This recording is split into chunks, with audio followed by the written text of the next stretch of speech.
We start off with a countdown to Christmas. Oh, I hear that. The bells. That's nice. 36 days left in the holiday shopping season and a big week of earnings set to give an early read on spending into year-end.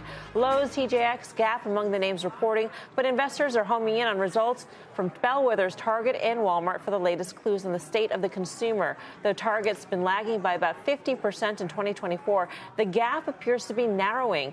The stock is up almost 9% in the past 3 months, although its last report showed a return to sales growth. The retailer striking a more cautious tone on comps into year-end.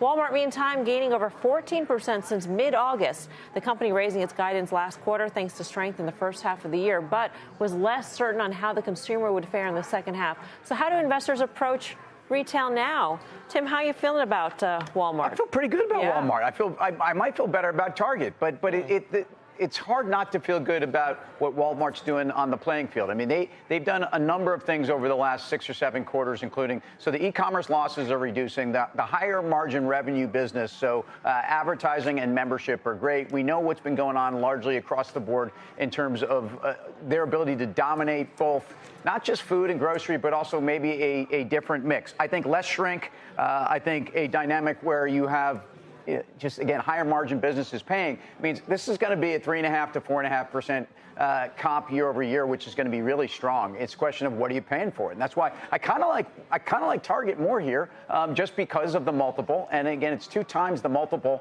really of Target. We got it there. There it is. And I think it's a combination where that reduced shrink in Target has a chance to play even better for their margin.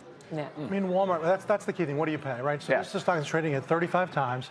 It's never at any point in the past 20 years traded more than one-time sales, trading more than one-time sales, 20 times cash flow. So the question is it full? Expensive is a bad word because things can always get more expensive and things that are in downtrends can get much cheaper.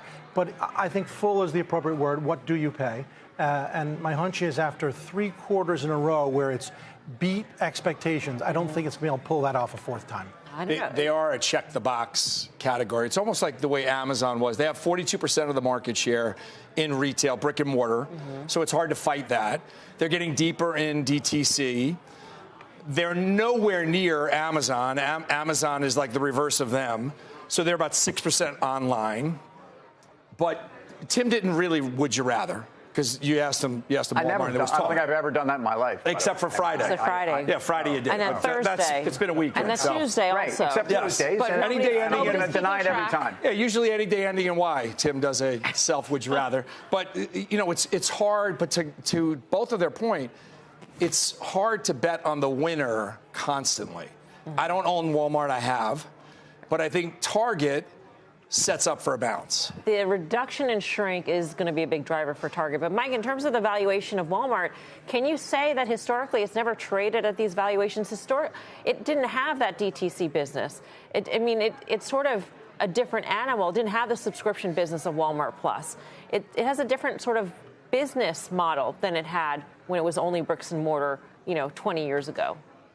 Yeah, and it didn't have grocery, which is obviously a much more stable business as well. So in terms of execution, the reason that their multiple has increased is because they're doing a lot of things right. And they went from, their old business model to adopting several new ones. But, to those on the desk that are sort of in favor of Target is, albeit a little bit late to the game, but they're trying to do the same thing. They are trying to bring in more grocery. I think that's a positive. We had seen some good improvements on the inventory side for them.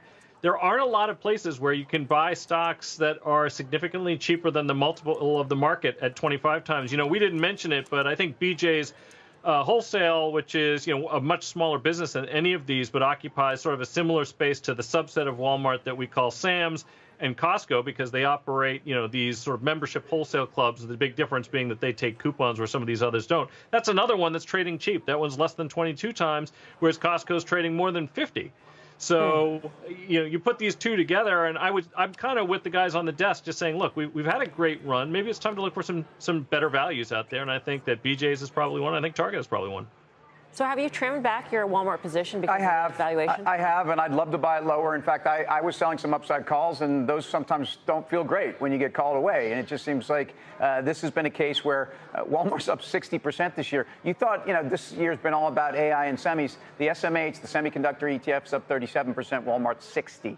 So it just underscores where we are here. I do think there's maybe a refreshed view on the consumer going into this holiday season based upon everything from the elections to the market to the Fed. And even if the Fed is, more cautious, let's just say, in terms of cutting, the consumer certainly got some sense that some of this is getting better for them. So as we go into this season, also lower gas prices at Walmart, I think, are a major tailwind, something that's probably underestimated, and I think even somewhat for Target. But I think it gets back to the margin. I think the shrink, which was 90 bips of margin improvement for Target in the second quarter, is expected to be another 50 bips of improvement.